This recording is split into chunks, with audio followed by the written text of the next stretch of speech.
자, 그래서요, 이제 지난번에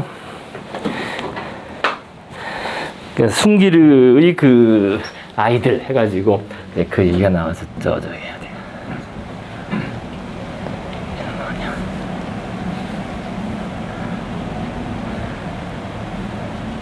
그죠? 이거, 그죠? 이거.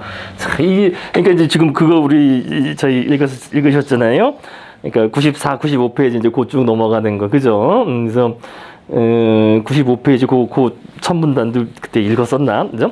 네, 그죠? 읽었었죠. 그죠? 그 다음 고고학자들은 더 흥미로운 무덤을 발견했다. 그죠? 95페이지 첫째 문단. 그러니까, 요게 이제, 저 위에 게 소년, 그죠? 아래 게 소녀, 그죠? 위에 건 한 12, 3세의 소년이고, 아래쪽은 9에서 10세의 소년인데, 이건 분명히 묻은 형태 자체도 뭔가 의도가 있는 거예요. 그죠? 뭔가, 그죠? 그러니까, 여기 쓴 것처럼, 정말 엄청난 그 여우를 잡아가지고 이빨을 뽑아야 되고, 상아를 만들어야 되는데, 거기 써 있는 것처럼, 이빨이 250개가 들어간 허리띠. 야, 허리띠 하나에 여우 이빨이 250개가 들어가 있고, 이 상아 구슬은 요 소녀 하나만 해도 5,250개라고 돼 있잖아요. 그죠?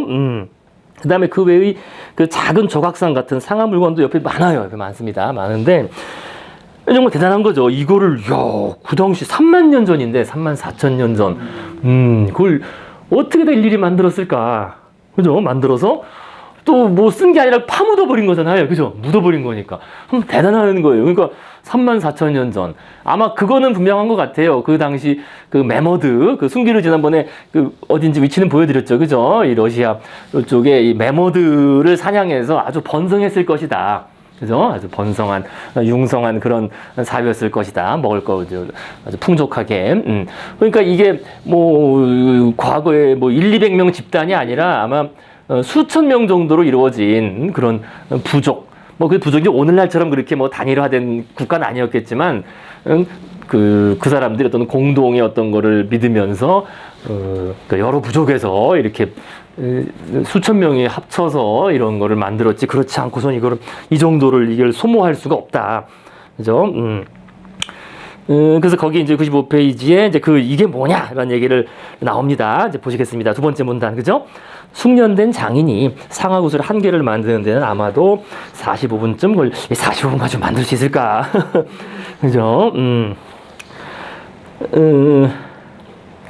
근데 벌써 장인이란 말이 나왔다는 거는, 그러니까 수렵 채집 시대는 이게 분업이 되지 않았잖아요. 그죠? 농경 사회 이후에는 어떤 분업, 대장장이 뭐 이런 게 나온 거지, 분업되지 않은 사회에서 다 개인이 모든 일을 할 수 있어야 되는데, 이게 45분 만에 만들 수 없어질 겁니다. 상하 구슬 그걸 깎는 게 그 당시에는 뭐 철기가 있었던 것도 아니고요. 그죠? 철로 깎은 것도 아니고, 그 돌로 갈아서 깎던가 뭐 이렇게 해야 되는데, 쉬운 게 아니죠. 그래서 두 어린이를 덮은 상하 구슬 1만 개를 만드는 데만 7,500시간에 이르는 정교한 작업이 필요했다는 뜻이다. 아주 적게 잡아서 이렇다는 거예요. 그러니까 숙련된 장인이 3년 훨씬 넘게 작업해야 할 양이다. 그러니까 이거를 했다는 거는 벌써 뭐를 할 수 있냐면은 잉여 생산물이 있어야 된다는 거예요. 그러니까 이 사람이 이거 만들 동안 다른 일은 못 하잖아요. 그죠? 그러니까 뭔가 매머드를 사냥하거나 해서 엄청난 잉여 자원이 있었을 것이라는 걸 고성군 추정할 수가 있어요. 자, 이렇게 어린아이들이 지도자였거나 매머드 사냥꾼이었을 가능성은 희박하므로 문화적 신념만이 그처럼 사치스러운 매장의 이유를 설명해 줄 수 있다. 하나의 가설은 이들의 계급이 부모에게서 기인했다는 것이다. 아마도 그들은 가족의 권위를 신봉하거나 엄격한 상속 원칙을 믿는 문화에 속하는 지도자의 자녀였을지 모른다. 두 번째 가설은 이들 어린이들은 태어날 때부터 오래전에 죽은 사람의 환생을 여겨졌다는 것이다. 세 번째 가설은 아이들을 매장한 방식은 살았을 때의 지위가 아니라 죽는 방식을 반영한다는 것이다. 즉 이들이 종교의식에서 희생되었으며 아마도 지도자의 장례식의 한 부분으로서 그러고 나서 부장품을 갖춘 화려한 무덤을 우주다는 가설이다. 어떻습니까? 이 세 가지가 다 뭐 어떻게 보면 이후 역사에서 나타나는 어떤 모형들을 가지고 추정. 네. 그렇죠. 그런데 봤을 때 세 번째 쪽이 가장 가까운 것 같긴 해요. 이렇게 묻은 거 보면요, 그죠? 이 지도자에도 이렇게 해놨고 그 옆에도 이렇게 소년 소녀 같이 이렇게 데려가는 옆에 거. 저렇게 묻혀 있었던 거예요? 그렇죠, 같은 그 이제 무덤 바로 옆은 아니고 어쨌든 근데 옆이에요, 옆이라고 봐야 돼. 뭐 그 정도는 또 그 사이에 뭐 공간도 떨어지지만 어쨌든 거의 옆이라고 보시면 되시고요. 이렇게 되지만 가정묘 같은 가정묘 같기도 한데 근데 꼭 가족이 이렇게 또 순장인데 저렇게 화려하게 같이 돼. 그러니까 순장이 원래 좀 지위가 있는 사람들만 하는 거 아니에요? 그러니까 이 사람이 죽고 그 순장을 시킨 것 같아요. 그 죽을 때 같이 데려가라. 그죠? 소년, 소녀, 딱 그 나이 때. 가장 싱싱할 나이 때 아니에요, 사실은. 그죠? 예쁘고 싱싱할 나이 때. 그리고 이제 이 외에도 주변에 또 다른 무덤들이 많이 있어요. 근데 뭐 조금씩 있는데 이렇게까지 화려하지는 않거든요. 어쨌든 이 사람들이 제일 화려한. 대연이 모르지. 걔네 근데 그때가 되고 원래 대체 히어로도 하면 나오겠지. 가족은 나중에 가족이라고 말은 안 했지. 근데 그 얘기는 없어요. 이게 러시아, 소련 쪽이라서 그런가 그 뒤에 연구가 발굴이 이게 지금 55년대 발굴이 되고 오래됐고 이래서 발굴한 사진 보면 허접하게 했더라고요. 허접하게 막 이렇게 했는데 모르겠네. 그 뒤에 어떻게 됐는지 소비에트에서 소련에서 어떻게 했는지 뭐 왜 그런지 모르죠. 어쨌든 근데 중요한 건 이제 제가 저거 써놓은 얘기예요. 써놓은 거. 다른 건 모른다. 그죠? 무엇을 의미하는지 몰라요. 어쨌든 이 구슬이나 그죠? 이런 여우 이빨이 뭔지 모르지만 어쨌든 그죠? 눈에 보이지 않는 것, 뭔가 사회적 지위건, 그죠? 그 지위건, 뭐 어떤 뭐 종교적인 신념이건 눈에 보이지 않는 것을 그죠? 그러니까 이게 이제 유발 하라리가 말하는 거잖아요. 존재하지 않는 것을 믿을 수 있게 되었다. 믿을 수 있는 능력, 그죠? 존재하지 않는 것을 믿으면서 그것을 그러니까 여기 안 썼네, 그죠? 보여주지 않는 것을 그죠? 사물을 통해서 그죠? 이거 사피엔스밖에 없다 그랬죠, 그죠? 사물을 사용해서 나타낸 거죠. 그러니까 사물에 그 눈에 보이지 않는 것이 그 담긴다, 그죠? 사물에 담아서. 사실은 담는다는 게 이게 아주 그 실제로 담기지는 않는 건데 우리는 이제 그거를 알아보려고 한다는 거지. 그러니까 야 뭔가 담겨 있다 그런 의미가 그죠? 요거 하나는 확실하다는 거예요, 그죠? 저것이 무엇을 의미하는지 모른다. 하지만 분명히 눈에 보이지 않는 것, 그죠? 그것을 담으려고 했다. 그래서 사물을 통해서 드러내려고 했다. 그거는 뭐 확실합니다, 그죠? 그리고 이제 94페이지에 있는 그 그림도, 그죠? 손 그 그림이 있으시죠? 그죠? 이것도 참 대단해요. 그죠? 이것도 분명히 뭔가를, 그죠? 그 눈에 보이지 않는 것을 나타내려고 한 거예요, 사실은. 그죠? 이거는 아주 오래된 건 아니죠. 그죠? 9,000년 전의 유명한 아르헨티나 손동굴인데, 와서 다들 이렇게 찍으라는 거 아니에요. 그죠? 찍으라는 건데, 뭔가 우리 자기들의 흔적을 남기는, 그런 건지, 아닌지, 뭔지는 모르지만, 어쨌든 이것도 이러한 그 사물의 형상을 통해서 눈에 보이지 않는 것, 어떤 마음이나 의도를 전달하려고 했다라는 겁니다. 이것은 이제 우리 사피엔스만이 가능한 그런 이제 행동이라고 보시면 되겠습니다. 자, 이제 96페이지로 가서 정확한 답이 무엇이든 간에 숨기르의 아이들은 3만 년 전의 사피엔스가 우리의 DNA뿐만 아니라 여타 인간이나 동물종의 행동 패턴을 훌쩍 넘어서는 수준의 사회 정치적 코드를 발명할 능력을 갖추고 있었음을 말해주는 가장 훌륭한 증거다. 그러니까 그 눈에 보이지 않는 것이라는 게 뭔지는 모르지만 어떠한 그 사회적인 뭐 관계라든지 지위라든지 아니면 사회적인 의도를 담고 있는 것이다 라는 것은 분명하다는 거겠죠. 그리고 거기에는 분명히 아까도 말씀드린 것처럼 이거는 뭐 한두 명이 뭐 수십 명, 수백 명 집단으로서는 만들 수 없는 적어도 수천 명의 집단은 돼야 되는, 그죠? 집단이 어느 정도의 잉여적인 산물을 바탕으로 이런 거를 만들어서 그죠? 했다는 건 벌써 어떤 사회 구조가 나름 꽤 복잡하고 그 중층적인 사회 구조가 이미 갖추고 있었다라는 그런 걸로 볼 수 있겠습니다.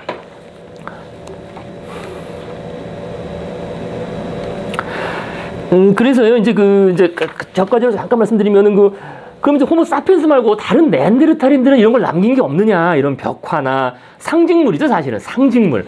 그래서 이게 사실은 상징이거든요. 그때도 말씀드린 것처럼 그때 그 얘기 아닌데 이게 이 눈에 보이지 않는 걸 이렇게 표현하다 보면요, 이게 어디 갔지? 그러니까 상징적 사고로 가요. 이게 같은 얘기예요, 사실은. 그러니까 사실은 상징한다는 거 아니겠어요? 그 여우 이빨 뭐 이런 어떤 그죠? 그 목걸이 이런 게 무언가를 눈에 보이지 않는 걸 상징한다. 근데 우리가 상징이라는 게 뭐냐? 이 예술 이게 없으면 또 당연히 이 예술의 정이 많아져. 그래서 그 전까지 제가 그 지난 시간에 예술의 기원 이렇게 말씀드렸는데 그런 걸 잘 모를 때, 그러니까 20세기 정도까지는 이제 보통 예술의 기원을 이제 상징 능력이라고 많이 나와요. 고등학교 고사에서 그렇게 나옵니다. 인간만이 상징 능력을 가지고 있고 상징 능력이 문화, 상징 능력으로부터 모든 문화, 뭐 예술이 기원했다. 이런 구절이 고등학교 교과서에 나오거든요. 근데 그냥 나와요. 그냥. 그러니까 인간만이 상징 능력을 가지고 있다. 근데 그 상징 능력이 어디서 왔느냐? 그걸 이제 지난번에 계속 설명드린 거예요. 우리의 사회적 뇌. 그죠? 그다음에 네안데르탈과의 차이 어떤 지금 눈에 보이지 않는 것을 사물을 사용해서 표현할 수 있는 능력. 근데 이게 바로 눈에 보이지 않는 것을 사물을 사용해서 표현한다는 게 그게 상징의 데피니션이에요. 데피니션. 사전에 아예 딱 이렇게 나와 있거든요. 상징이라는 게 뭐냐? 심볼 또는 심볼리즘. 그죠? 그러니까 추상적이라는 게 눈에 보이지 않는 거잖아요. 그죠? 눈에 보이지 않는 것을 구체적인 사물, 어떤 물질이나 기호, 그림, 뭐 그림도 물질이죠, 그죠? 뭐 이런 뭐 손도장을 찍던 아니면 벽화를 그리던, 가나다라, 뭐 ABCD를 표현하던 아니면은 저런 뭐 장식용 구슬을 만들던, 그러니까 추상적인 것을 사물이나 기호를 통해서 나타내는 것, 그걸 이제 상징이라고 딱 데피니션 합니다, 우리가 정의할 때. 근데 바로 그 추상적이라는 게 뭐겠습니까? 추상적이라는 게 이제 우리는 뭐 오늘날에는 뭐 사랑을 표현하는 거, 사랑을 상징한다, 뭐 그죠? 또는 뭐 인류애를 상징한다, 뭐 어떤 뭐 그런 걸 그렇게 표현하는데 그게 사실은 마음속에 있는 거죠. 우리 마음속에 있는 것, 그게 눈에 보이지 않는 거니까 지극히 추상적인 것이고 그것은 오로지 우리들의 그 마음의 눈으로만 파악 가능한 것이다. 그죠? 그러니까 결국 이 상징 능력은 우리의 그 사회적인 뇌가 없으면은 사회적인 뇌, 그죠? 그 마음 이론. 다른 사람의 머릿속에 있는 것, 눈에 보이는 것을 추측하는 능력이 없었다면은 상징 능력도 가질 수가 없게 된다는 겁니다. 그래서 여기 바로 썼는데, 그러니까 이제 상징적 사고란 추상적인 개념이나 대상을 구체적인 사물이나 기호로 대신하여 나타낸다. 그러니까 요게 제가 다시 쓴 이유가 있어요. 파란색하고 빨간색은 사실은 이게 혼동되는 거예요. 유동성이라고 표현을 했는데, 그죠? 추상적인 개념이나 대상이, 이제 요거를 우리가 생각은 하지. 침팬지도 그걸 생각한다는 거예요. 다른 침팬지들의, 저놈이 좀 무슨 생각하나, 그죠? 저놈 속여야지 해서 나름 생각하는데, 우리 사피엔스는 그것뿐만이 아니라 그것을 사물에 대해서도 적용한다는 거예요. 사물에 대해서도 적용을 해서 이 사물이 뭔가 보이지 않는 의도를 담고 있다. 라고 생각을 할 수 있다는 거죠. 그것이 이제 인식 유동성이라고 표현을 했습니다. 그래서 우리가 이제 상징적 사고를 하게 됐고, 이거로부터 이제 모든 문화가 나오게 된 거죠, 사실은. 그건 뭐 틀린 말이 아니겠죠. 그래서, 어디 갔어?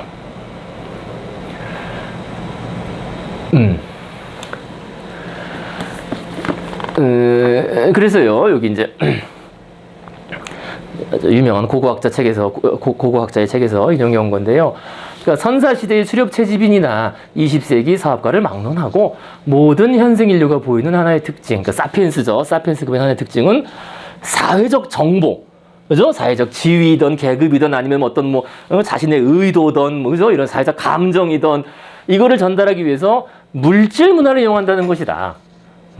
그래서 이는 우리의 복잡한 사회적 행동이 필수적인 부분이다.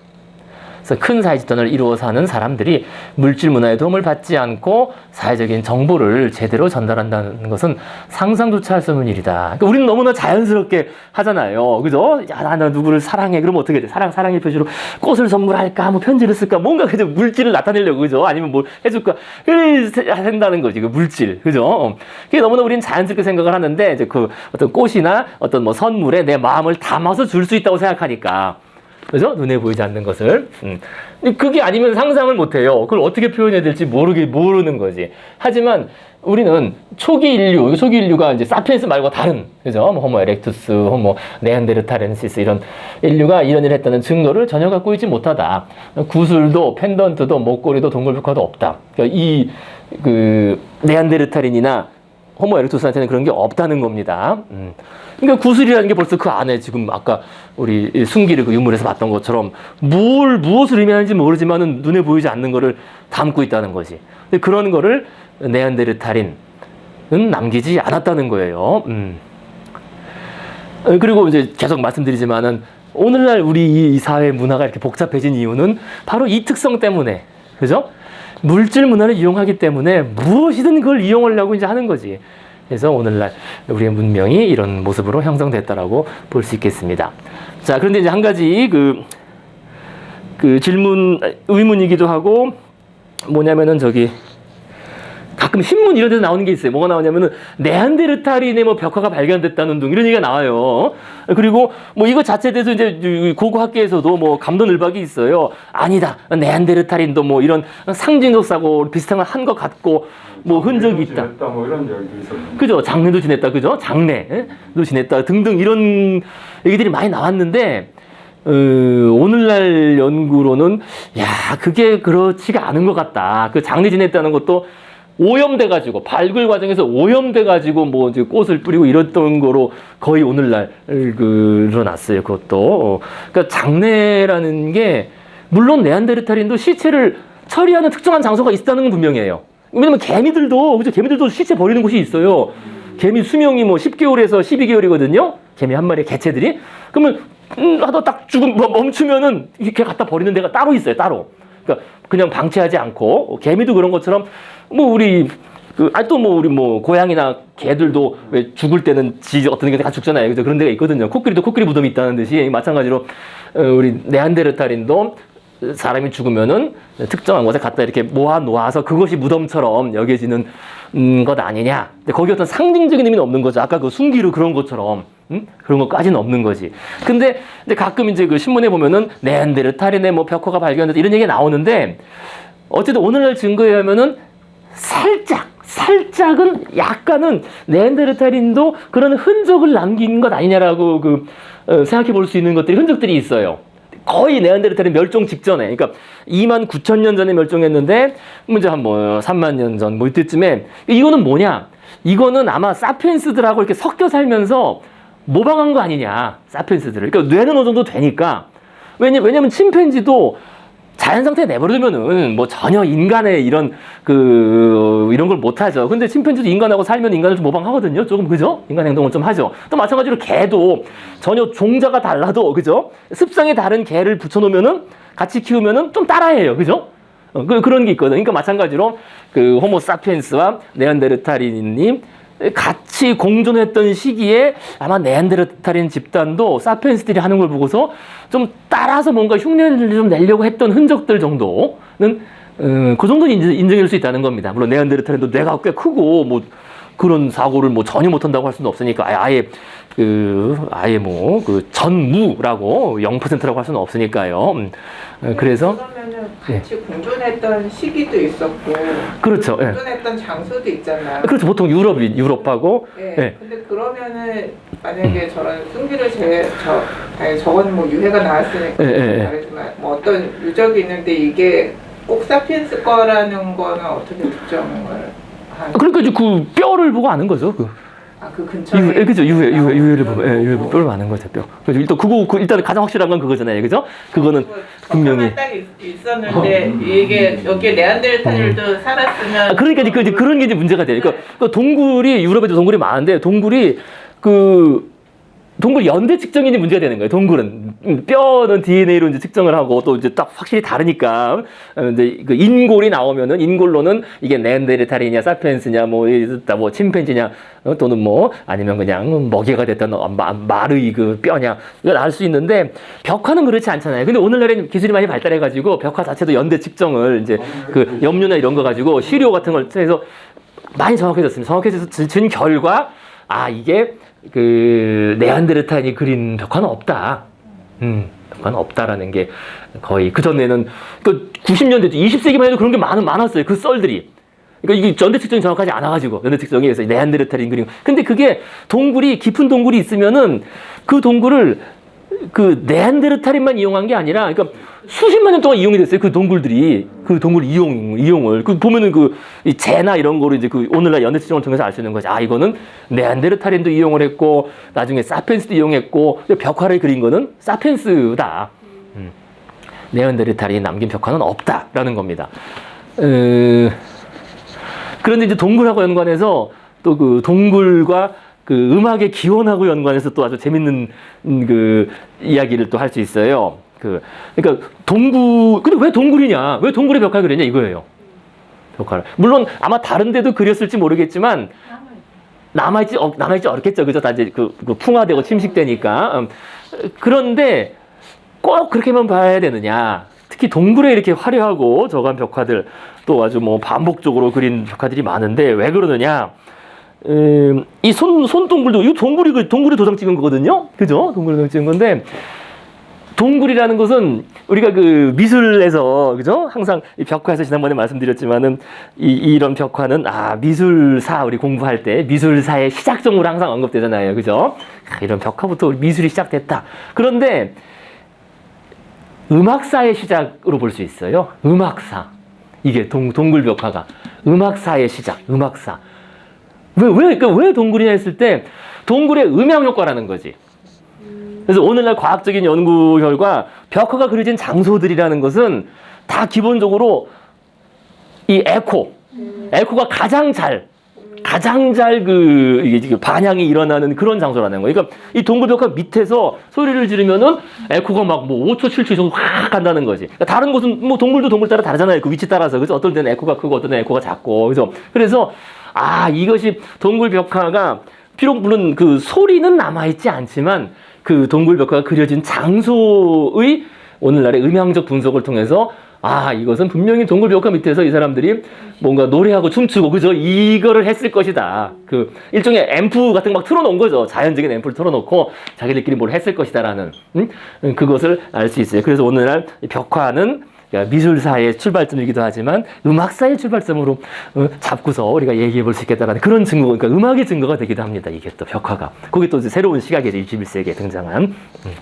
그런 것도 재미있죠. 그래서 봤을 때 네안데르탈인에게도 음악 비슷한 게 있다는 거예요. 그래서 그거는 네안데르탈인데 왜 하필 동굴이었겠느냐. 여러 가지 이유가 있는데 네안데르탈인데 분명히 거기서 네안데르탈인들이 남긴 그 벽화는 없지만은 그건 있거든요. 주로 화로, 불하고 이런 돌멩이 놓고서 거기다 불 쫙 지피고 하는 것들이 있거든요. 분명히 네안데르탈인들이 이렇게 거기에 네안데르탈인들의 돌도끼 같은 것도 있고요. 그걸 봤을 때 네안데르탈인들 분명히 동굴 속에서 또 그 위치에서 왜 했겠느냐. 뭔가 음향적인 그런 효과를 극대화하는 그런 장소를 찾아서 한 거 아니냐. 그리고 또 그게 그랬으니까 그곳에 또 사피엔스가 나중에 출연한 사피엔스가 거기에 가가지고 얘들은 벽화 그리고 또 춤춘 거고 뭐 그렇게 이제 볼 수 있겠다는 겁니다. 그래서 그 음악의 기원이라는 점도 이 동굴 벽화가에서 어떤 실마리를 찾을 수가 있어요. 그런 것도 재밌는 일이죠.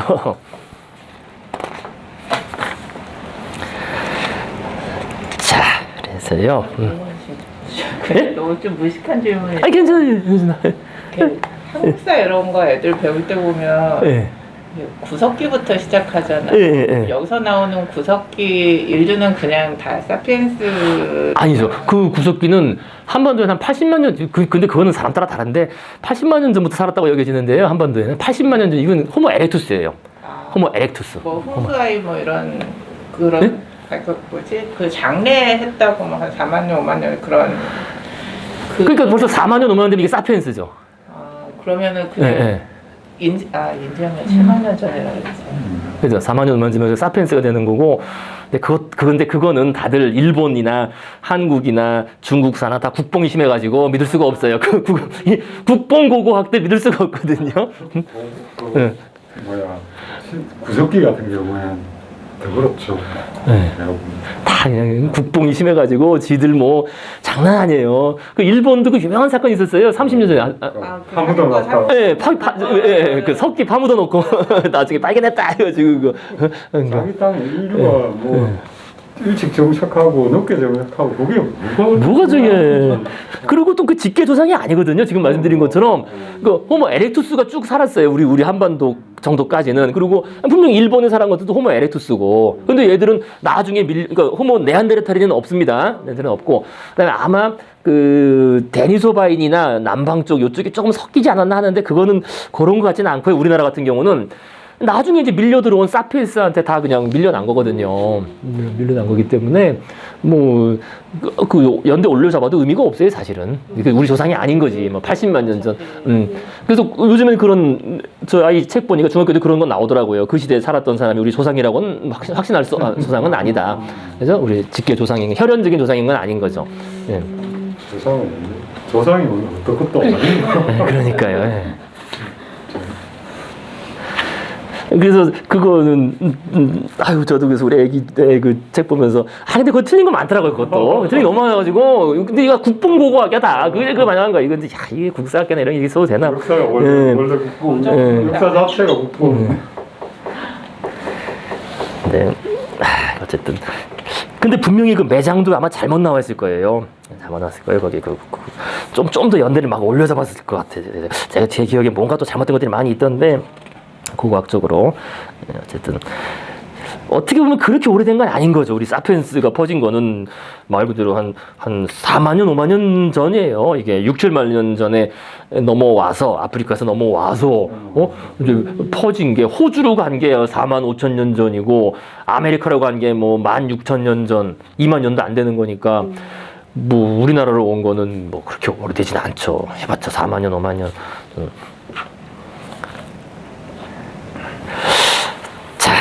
또 뭐 항상 뭐 뭐든지 질문하세요.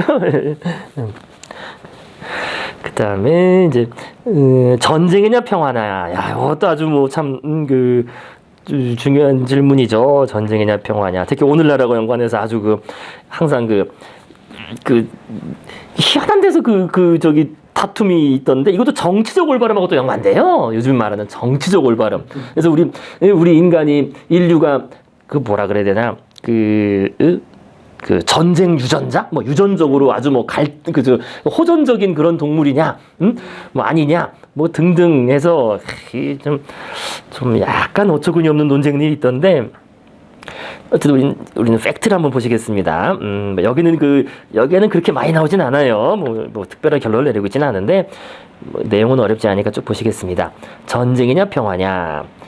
마지막으로 아주 까다로운 질문이 남는다. 수렵지집사회에서 전쟁은 어떤 역할을 했을까? 근데 이게 이제 우리가 철학적으로나 우리 사회학적으로나 이게 뭐가 문제가 되냐면은 자연 상태를 많이 얘기하잖아요. 그죠? 우리 자연 홉스 사회 계약론 이런 거 얘기할 때, 그러니까 우리나라 헌법 자체도 기본적으로는 그 정신은 사회 계약론에서 바탕 쓴 거잖아요. 그러니까 근데 사회 계약론이라는 걸 전제가 자연 상태를 전제하잖아요. 물론 자연 상태는 실제로 존재했다기보다는 가상의 상태라고 우리가 얘기를 하는데, 근데 아무리 가상이라도 뭔가 팩트에 부합하는 게 있어야죠. 그죠? 그래서 이건 이제 그 질문으로 보시면 되겠습니다. 오늘날 의미 있는 또는 아주 중요한 연관된 이제 내용들이 쭉 연관될 수 있는 게 자연 상태는 과연 어떠했을까? 그죠? 자연 상태라는 거. 그죠? 자연 상태 과연 어땠을까? 네? 그러니까 바로 이제 그 얘기예요. 그게 바로 만인대 마인의 투쟁 상태였을까? 이제 그 질문이에요. 그래서 지금 말씀 잘하셨어요. 바로 그거. 야, 자연 상태? 정말 만인대 마인의 투쟁? 아니면 그냥 오늘날 정글처럼 사자, 약육강식? 이런 거였나? 아니면 좀 달랐나? 이제 그 질문, 그거 생각하시고서 보시겠습니다. 일부 학자들은 고대 수렵 채집 사회는 평화로운 천국이었으며 요 입장도 있어요. 이게 이제 낭만주의적 아나키스트들이죠. 그죠? 그러니까 모든 사유재산, 서로 계급, 국가, 종교 다 없애면 이게 왜 존 레논의 이매진이라는 노래의 가사가 그런 거 아니겠어요? 그죠? 이매진, 상상해 보세요. 국가가 없는 곳, 종교도 없고, 재산도 없고, 다, 이성으로 따지는 게 없어지면은, 오직 사랑만이 남아, 인류가 평화롭게 살 거예요. 이런 거, 그죠? 아나키스트들. 이제 이게. 막시즘도 그렇고. 그러니까 마르크스도 근데 그 시대 낭만주의도 유행해가지고 막스 자체가 낭만주의자죠. 낭만주의자죠, 기본적으로. 그렇죠. 예, 기본적으로. 체인도 기본적으로는 아나키스트. 그런 의미인 거죠. 어떤 그러니까 국경의 제약, 그죠? 예, 환율을 없는 거지. 그런 게. 이제 그런 발상들이 항상 남아있는 거예요. 그러니까 물론 블록체인을 아나키즘이라고 하긴 좀 그렇지만 사람들이 그런데 호소하면은 조금 매력이 있기 때문에. 그죠? 이미진이라는 노래가 벌써 나온 지 50년 됐는데 오늘날의 사람들도 알고 왜 전쟁만 무슨 일 있으면 항상 이미진 노래 부르고 이러잖아요. 그러니까 그게 사람들의 본성에 뭔가 호소하는 게 있다는 거예요. 그렇게. 그러니까 야, 이래 우리가 네 것 내 것 따지지 않고 좀 덜 가지고 더 가지고 이거 따지지 않으면은 평화롭게 살 텐데. 그죠? 맨날 네 것 조금 더 가지려고 해가지고 그 따지니까 이제 이런 이제 법률사무소가 나오고 하는 거죠. 하는 건데요. 그죠? 그리고 이제 그런 관점입니다. 그래서 이게 그 주제상으로는 상당히 큰 주제가 되는 겁니다. 아까 말씀드린 대로 과연 자연 상태가 만인대 만인의 투쟁 상태였는가? 고대 수렵 사회는 평화로운 천국이었는가? 전쟁과 폭력이 시작된 것은 사람들이 사유재산을 축적하기 시작한 농업혁명 이후일이라고 주장한다. 그죠? 일부 학자들은 이제 낭만주의적 계열의 그런 사람들. 그죠? 이게 이제 루소가 이제 얘기한, 루소도 이제 사회 개혁론을 얘기했잖아요. 그죠? 그러니까 루소의 인간 불평등 기원론 보면 이제 그런 얘기가 나오는 거잖아요. 인간 불평등 기원. 언제부터 불평등했느냐? 그러니까 원래 인간은 순한 양처럼 예전에는 그냥 자연적인 본성에 따라서 슬프면 울고, 그죠? 옆에 사람 뭐 울고 있으면 좀 도와주고 평화롭게 살았는데, 농경을 시작하면은 뭐가 문제가 생겨요? 농경을 시작하면은 따져야 된다는 거예요. 따져야 된다. 몫을 따져야 된다. 왜냐면 농사는 혼자 지을 수가 없어요, 절대. 그죠? 사냥은 뭐 소규모로 이렇게 해서 사냥해서 오면은 그 집단에서 같이 나눠 먹고 했는데, 그전에는 원시 공동체 사회, 뭐 이런 게 다 이제 마르크스가 영향 받은 거죠, 그대로. 원시 공동체 사회가, 원시 공산 사회가 이상적인 상태였는데, 농사를 짓게 되면서부터 일단 농사를 지은 사람들의 몫을 어떻게 나눌 거냐, 이걸 따져야 된다는 거예요. 그죠? 근데 농사를 지으려면 농사만 짓는 게 아니라 다양한 다른, 이제 사람들이 필요하지. 그죠? 그거를 뭐 지켜주는 사람, 또는 뭐 어떤 뭐 도구를 만드는 사람, 예를 들어 대장장이라든지 뭐 요즘 뭘 만드는 사람 등이 있어야 되고, 사회적 분업이 일어나면서, 게다가 더 중요한 건 거기서 이제 잉여 생산물이 나오니까, 농업에서는요. 그죠? 그래서 잉여 생산물을 어떻게 나눌 거냐? 그걸 따져야 되니까, 따지는 능력이 이성이거든요. 이성?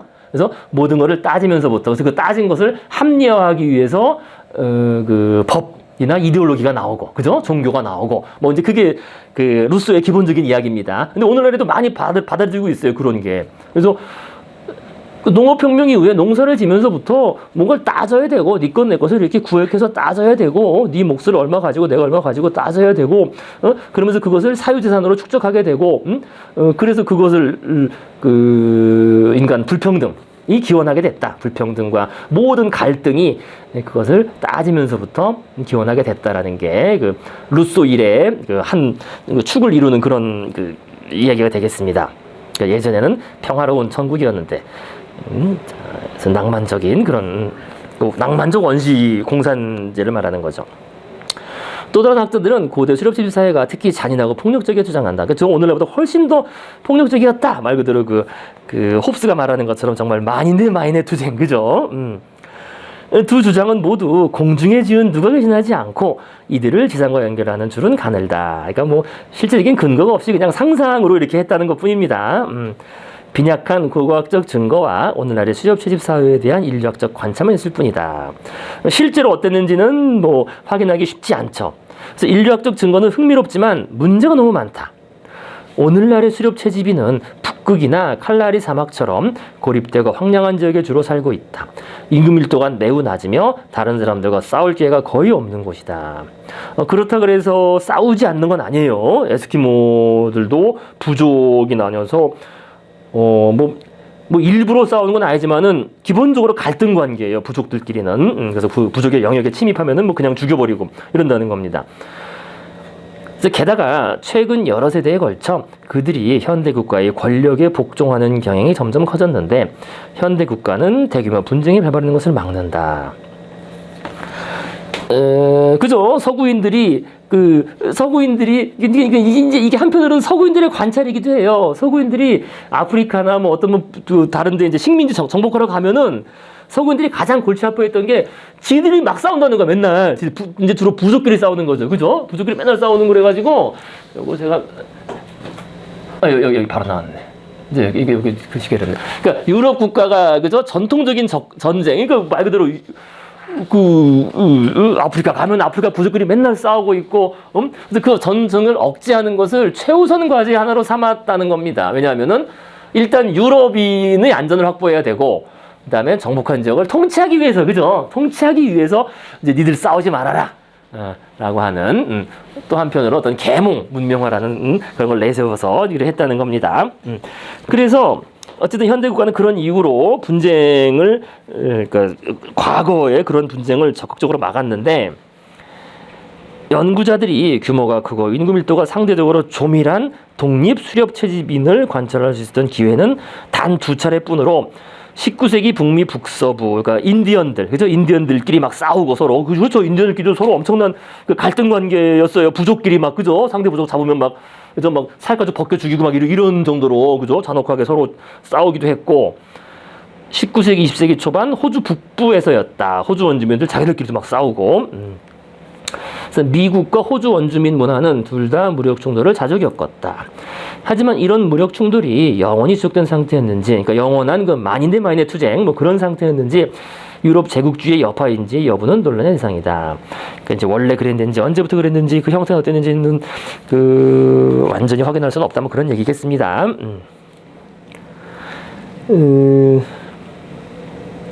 그래서 이것도 사실 뭐 기본 저기 사실은 단순해요.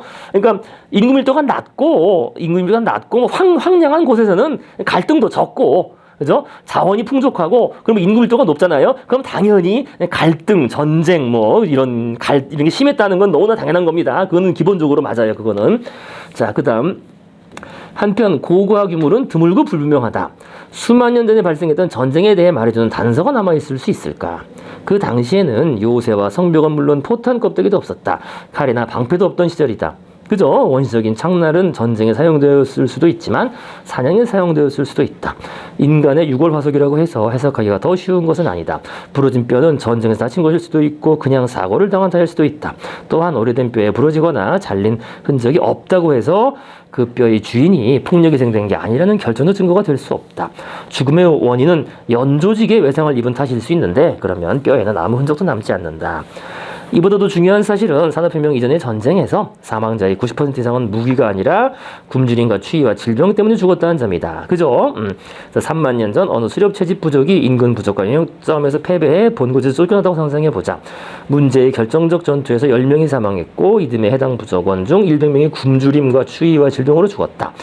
이 110개의 유골과 마주한 고고학자들은 대부분이 모종의 자연재해로 사망했다고 아주 쉽게 결론 내릴지 모른다. 이들 모두가 무자비한 전쟁이 생겼다는 사실을 우리가 어떻게 파악할 수 있겠는가. 자, 주의사항을 충분히 설명했으니 이제 고고학적 발견의 내용을 알아보자. 뭐 고고학적 내용이 뭐 그냥 몇 가지만 쓰고, 자, 98페이지 가십시다. 포르투갈에서 농업혁명 직전의 유골 400구를 조사한 결과를 보면 폭력의 흔적이 뚜렷한 것은 2구뿐이었다. 이스라엘에서 나온 같은 시기의 유골 400구를 예상으로 비슷한 조사를 한 결과는 인간의 폭력 탓으로 주장할 수 있는 흔적이라고는 하나의 두개골에 하나의 금이가 있는 것뿐이었다. 다뉴브강 유역의 농업혁명 시기 이전 시기 유역지 여러 곳에서 400구 유골을 조사한 결과는 좀 더 달랐다. 18개 유골에서 폭력 흔적이 나타났다. 400명 중 18명이라면 많지 않은 것으로 보이지만 실은 높은 비율이다. 18명이 정말로 폭력으로 사망한 것이라면 고대 다뉴브강 유역의 사망자 중 4.5%가 인간의 폭력으로 죽었다는 말이다. 오늘날 전쟁 및 범죄에 의한 사망률은 세계 평균 1.5%에 불과하다. 20세기 사망자 중 인간의 폭력에 의한 희생자는 5%에 불과했는데 더구나 이 시기는 2차례의 세계대전과 역사상 가장 대규모 인종학살을 겪은 시기였다. 그러니 위 유골에서 나타난 증거가 전형적인 것이라면 고대 다뉴브강 유역은 20세기와 비슷한 정도로 폭력적이었다고 할 수 있다. 다뉴브강 이외의 다른 지역에서도 이처럼 우울한 결론이 도출되었다. 수단의 자불사바에서는 59구 유골이 매장된 12,000년 전 공동묘지가 발견되었다. 그런데 화살촉이나 창끝이 박혀 있거나 바로 옆에서, 그러니까 화살촉이나 창끝이 이제 바로 옆에서 발견된 거죠. 바로 옆에서 발견된 유골이 24구로 전체 40%였다. 한 여성의 유골에는 12곳의 부상 흔적이 있었다. 독일 바이에른주의 오프넷 동굴에서는 고고학자들이 수렵 채집인 38명의 유골을 발견했다. 대부분은 요거 잘 보세요. 대부분은 여성과 어린이였고 두 군데 구멍에 던져서 매장되어 있었다. 이 중 어린이와 아기를 포함한 절반의 뼈에는 곤봉이나 칼처럼 인간의 무기의 손상을 입은 흔적이 역력했다. 성인 남성의 뼈는 몇 되지 않았는데 이 뼈에는 최악의 폭력이 자양된 적이 남아 있었다. 전체적으로 보아 한 무리 수렵체 집인 전원이 그곳에서 대량 학살된 것일 개연성이 아주 높다. 다음 중 어느 쪽이 고대 수렵체 집인 세계를 더 잘 대변할까? 이스라엘과 포르투갈의 평화로운 유골 아니면 자불사바와 오픈햇의 도살장. 어느 쪽도 아니다. 수렵체 집인들의 종교와 사회 구조가 매우 다양했던 것과 마찬가지로 이들의 폭력 사용률 역시 매우 다양하게 분포했을 가능성이 크다. 특정 시기 특정 지역의 사람들은 평화와 고요를 즐긴 반면 다른 무리들은 격렬한 폭력으로 고통을 당할지 모른다. 그러니까 이건 좀 전에 말씀드린 것처럼 자기들이 그 처한 그 환경, 자원 조건, 그죠? 인구 밀도에 따라서 뭐 다양할 거라는 거는 명백해요. 자, 그런데 일단 이제 한 가지 이제 좀 전에 우리 봤던 부분하고 비교해서 봐야 되겠습니다. 그러니까 뭐를 이제 비교해서 봐야 되겠습니까? 일단 전쟁 형태에서 먼저 그 얘기부터 먼저 전쟁 형태에서 지금 위에 여성과 어린이도 다 그냥 뭐 완전히 뭐 그죠? 그 아기까지 다 다 이렇게 만약에 죽인 경우라면 이렇게 됐는데, 그러니까 이걸 이제 항상 제가 첫 시간에 말씀드렸잖아요. 어떤 걸 생각할 때는 그것이 아닌 것하고 한번 대조적으로. 그러니까 지금 이게 수렵 채집 사회 내에서의 전쟁과 갈등을 우리가 생각을 해보는 건데, 그럼 수렵 채집 사회가 아닌 농경 사회, 그죠? 농경 사회의 전쟁과 갈등과 한번 비교해서 생각해 볼 필요가 있다는 거예요. 그죠? 뭐가 다를까요? 응? 일단은 그 생각부터. 예? 알았어 보자. 일단 그거 한번 생각해볼게요. 질문을 그럼 그렇게. 그럼 수렵 채집 사회에서 분명히 갈등이 있었지. 그죠? 갈등이 있었습니다. 갈등이 뭐 당연히 있었겠고, 그 인구를 또 따라서 자원 또 경쟁을 했었겠죠. 왜 안 했겠어요? 그래서 그런 갈등이 있었을 것이고, 그래. 저기 남아있는 이 증거가 이제 당연히 별로 없는데, 요게 그래도 촬영된, 그죠? 촬영된 원시 부족들, 원주민들의 전쟁이에요. 이게 1966년 파푸아 뉴기니 고원지대의 부족들이 같은 부족인데 맨날 싸워요. 맨날 수십 년간 된다는 거예요. 같은 부족들이. 그래서 전통적인 전쟁의 모습. 저쪽 편은 이렇게 딱 창 들고 다 나와가지고, 그죠? 근데 이거는 뭐 오늘날 전쟁을 생각하시면 안 됩니다.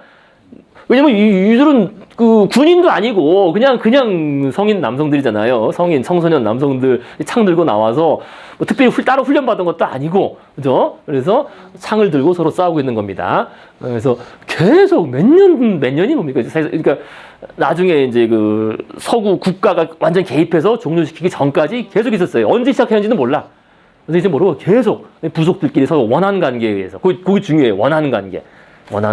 자, 일단 그 얘기 하나 하고, 그래서, 근데 이게 뭐 죽겠어요, 잘? 이 창으로 찌른다, 이게 죽겠어요, 이거? 쇠도 아니고, 이 돌창인데? 건강 안 죽어도 상처를 입으면 죽죠.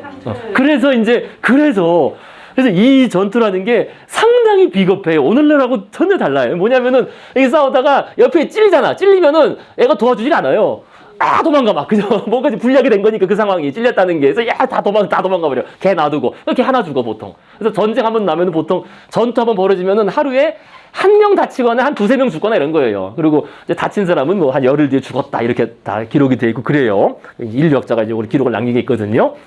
그래서, 근데 한 번은 가장 많은 사망자를 낳은 게 북부 다인족이 남부 다인족을 습격했어요. 마을을 습격해가지고 125명, 전체 인구의 5%를 엄청 한꺼번에 다 죽인 거예요. 이거는 거기 마을에 있던 마을 불지르고 어린 아이, 뭐 여성 다 싹 다 죽인 거예요. 요거. 그러니까 이거는 뭐 전투로 하긴 좀 그렇지. 어떤 습격이 아니라 학살이죠. 학살인데. 근데 또 이게 문제가 뭐냐면 같은 부족이에요. 같은 단위 부족들인데 뭐 북단위, 남단위 뭐 이렇게 나누잖아요. 그죠? 또 다른 부족들끼리 해서 근데 서로 또 직감적으로 아는 사이라는 거예요, 이게. 모르진 않지. 왜냐면은 갈등이지만은 여기서 또 신랑이나 신부를 교환하기도 하고, 그죠?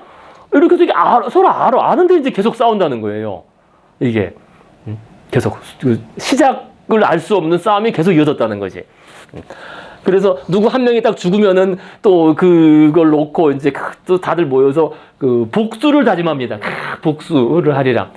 이게 전통사회의 갈등이 끊임없이 이어졌다는 그런 건데, 그걸 이제 우리가 뭐라고 볼 수 있습니까? 자, 그래서 어쨌든, 그 사망률 자체는 아마 낮진 않았을 거예요. 다치면 죽으니까. 그죠? 그 말씀대로. 그죠? 다치면 이게 독이 오르고 뭐 어떻게 치료할 수가 없으니까 죽으니까. 하지만 오늘날 생각하는 것처럼 이렇게 맞붙는다 그래서 뭐 조직적인 뭐 서로 도와주고 이런 거 없고. 그죠? 그냥, 그러니까 서로 다 그죠? 뭐 당하지 않으려고 다 경계하고 있잖아요. 그죠? 좀만 뭐 하면 다 도망가려고. 그래서 이거를 관찰한 인류학자는 현대적인 전을 생각해서 와! 붙어가지고 막 목숨 걸고 싸우는 그게 아니라 서로 이러다가 탱탱하다가 다 붙어지고 이런 식이 됐다는 거지. 자, 그런데 어쨌든 그 사망률 자체는 낮지는 않지만 우리가 생각하는 그런 치열한 전투 이런 건 아니다. 하지만은 계속 대립하면서 끊임없이, 그죠? 오늘 뭐 하고 내일 또 벌어지고 며칠 있다가 또 벌어지고 그런 일이 있었고요. 근데 이제 이게 그래서 요겁니다. 요거. 결국 핵심은 요거예요. 그러니까 전통사회에서의 갈등과 전쟁은 물론 시작점 어떤 자원을 주로 놓고 시작되죠, 사실은. 얘들이 계속 싸우게 된 게 요 북부 지역에 그 자원이 한정돼 있으니까 계속 어떤 그걸 놓고서 싸운 거예요. 계속 싸운 거는데, 근데 물론 그 시작점이 있었겠죠. 어떤 자원에 의한 갈등에 의해서 누가 누구를 상해를 입혀서 죽였으면은 그걸 복수하겠다. 물론 말은 복수지만 결국엔 이제 자원을 놓고 갈등을 하는 거죠. 근데 어쨌든 핵심은 복수고, 복수. 이게 폭력의 악순환이에요. 그러니까 시작과 끝이 없는 거예요, 한편으로는. 그러니까 그게 이해가 되는 게 뭐냐면은 로미오와 줄리엣. 우리 딱 듣기에, 무슨 가문의 대대로의 원수냐. 그냥 아무 배경도 없이, 쟤는 원수 집안이야. 걔네 왜 원수인데? 근데 그건 시작을 알 수 없는 원한 관계가 계속 내려왔던 거예요. 내려오니까 얘 이쪽에서 누구 얘를 죽이면은 또 그걸 복수하리라 해가지고 준비해서 이쪽도 누굴 죽이고 그게 계속 내려오는 거지. 근데 그런 사회가 지금도 있어요. 아시죠? 그죠? 이슬람은 그렇게 심하다더라고요. 그죠? 파키스탄 이런 데 가면은, 그죠? 저놈들, 죽일 놈들 하면, 아까도 말씀드린 것처럼 걔들끼리 서로 모르는 가문이 아니에요. 서로 잘 아는 가문이. 직감적으로 다 연관이 있는 가문인데, 가문들끼리. 근데 그냥 복수를 매로 맹세하면서 저놈들은 인간도 아니다. 만나면 뭐 상종도 말하라 하면서 그렇게 서로 어릴 때부터 복심을 가지도록. 근데 그게 바로 이제 폭력의 악순환을 부르는 거죠. 폭력의 악순환. 복수. 그죠? 우리 때 살 때 이제 그 시골에서 온 이런 친구들이 있는데, 거기 이제 놀러 가보면 굉장히 재밌는 것 중에 하나가 바로 연마을하고는 사이가 굉장히 좋죠. 그죠? 항상 싸우는 관계고, 또 조금 떨어져 있는 마을 있죠. 거기 잘 또 지키고 싶어요. 그러니까 이게 전 그래서 가끔씩 이런 생각에 사람은 계속 붙어 있으면 안 된다고. 가끔씩은 떨어져 있어요. 계속 붙어 있다 보면 이 감정이 쌓이는 일이 생기는 거예요. 벌써 붙어 있다는 게 자원이든 뭐든 놓고서 이게 경쟁할 수밖에 없고, 그다음에 멀리 있는 집단에 대해서는 동맹 관계예요. 그렇죠. 그래서 이 부족들도 동맹을 그렇게 중요시해요. 동맹. 그러니까 다 비슷하게 견제하기 위해서 먼 곳하고는 동맹을 맺고. 그런 거죠. 세간에도 바로 외랑이 안 좋고 네, 떨어지면 사이가 좋고 동맹인 거 동맹. 그런 거죠. 그래서 이게 이제 폭력의 악순환이라는 게 이게 아까 말씀드린 그거의 한 가지 답이에요. 그러니까 만인 대 만인의 전쟁 상태, 그죠? 만인 대 만인의 투쟁이라는 게 아마 그랬을 수 있다. 이런 자원이 한정된 어떤 밀집된 지역 내에서는 그 위로 올라가면은 같은 조상을 가진다고 하더라도 밑으로 내려오면은 자원을 놓고 싸우기 때문에 형제들이 싸우듯이 서로 아마 피 튀기는. 근데 그것이 이 복수의 그 악순환으로 그죠? 복수가 바로 복수라는 그 명목하에 악순환으로 계속 끊임없이 이어졌을 것이고, 그것은 끝을 볼 수가 없는 일이다. 우리가 로미오와 줄리엣을 보는 것처럼, 그죠? 그 중국도 고대 사회에서 보면, 그러니까 저 복수 뭘 이렇게 갚는 것, 되갚는 것, 이게 굉장히 중요한. 되갚는 것, 그죠? 그러니까 가문의 폭력에 대해서 내가 이걸 같은 폭력으로 갚을 거냐, 아니면 이 동양적인 용어로는 덕인데 이렇게 뭔가가 왔을 때 그걸 덕으로 갚을 거냐. 이런 그 주제들이 한동안 계속 이렇게 등장을 하거든요. 함무라비 같은 경우에는 그대로잖아요. 네. 이게 뭐 생각할 수 있는 사유는 비슷한 것 같아요. 저때 사람이나 지금 사람이나 뭐 그렇죠. 똑같죠. 똑같은 거죠. 예. 정화롭게 잘 전쟁 안 하는 것도 있지만 지구상에 전쟁이 거친 적이 있으니까 언제나 한 곳에서 전쟁하고 있는 거고. 그러니까 그 저 폭력의 악순환, 그 복수의 악순환을 끝내 복수를 갚지 말아라고 한 게 예수 이런 사람이잖아요. 그죠? 그렇죠. 그게 그 종교가 커지는 것 중에 하나가 고리를 갖고 있는 게 굉장히 많죠. 근데 이제 여기서 이제 지금 물리학적인 얘기 하려면은 이게 그냥 말씀드린 게 아니라 제가 악순환, 그죠? 악순환. 이 악순환은 뭡니까? 악순환이라는 것은 끊을 수 없이 계속 끊이지 않고 가는 건데 그 한 가지 원리가 있어. 이게 점점 커진다는 거예요. 늘어난다. 그죠? 커진다는 거죠. 점점 커진다는 거죠. 그죠? 그죠? 그냥 쭉 가면 순환이고 물론 그것도 악순환으로 부를 수 있는데 어쨌든 커진다. 근데 이게 물리적인 사실이에요. 물리적인 사실. 뭐냐면은 실제로 실험을 했어요. 참 지금 물리학자들이 별 실험을 다 해. 물리학자들이 실험한 건데 옆 사람 있잖아요.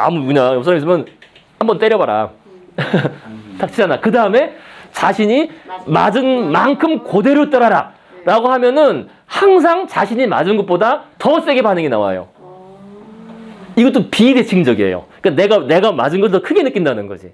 더 크게 느껴서 내가 때리면은 말 그대로 공정하게, 감정은 없으니까 공정하게 내가 맞은 것과 똑같은 세기로 때린다 하는데 실제로는 그보다 더 세게 때린다는 거예요. 그럼 어떻게 돼? 이게 악순환이 점점 커지는 거죠.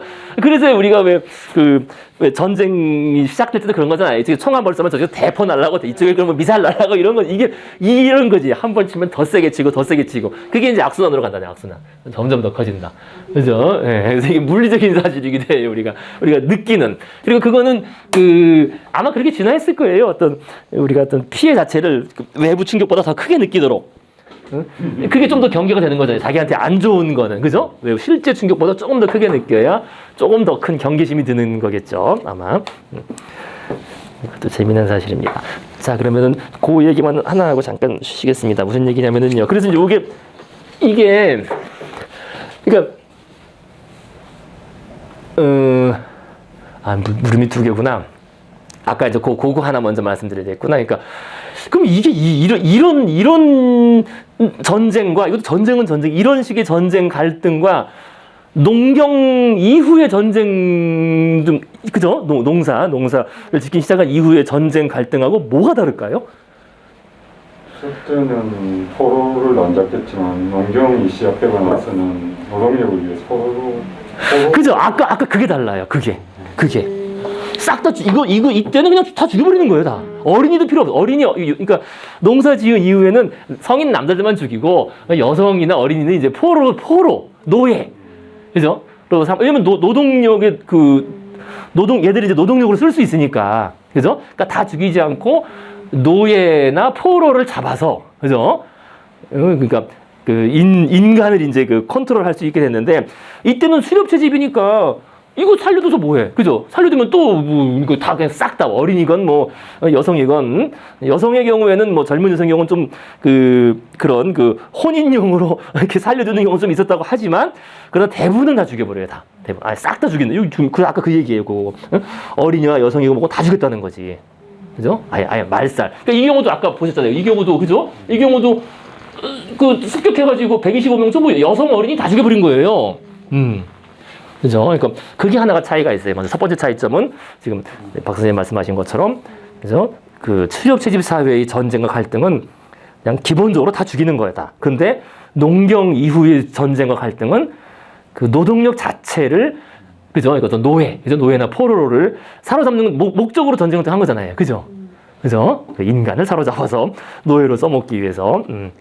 그래서 노예 계급이 나오게 된 거고. 자, 그 다음에 이제 정도의 차이. 그럼 수렵 채집 시절의 이런 전쟁이 더 치열하고 잔혹하고 잔인했을까요? 아니면은 농경사회 이후의 전쟁이 더 치열하고 잔인했을까요? 글쎄요, 그건 비교할 수 있는 뭐 사실 그 어떻게 보면 쉬운데 어떻게 보면 뭔가요? 어느 게 더 잔인했을까요? 공격 쪽이 아니야? 그죠? 왜? 농기구 남자들은 일단 다 죽여요. 아니 농기구만 안 되면 그 기술을 뭐 기술도 기술인데 뭐 땅 따먹기니까.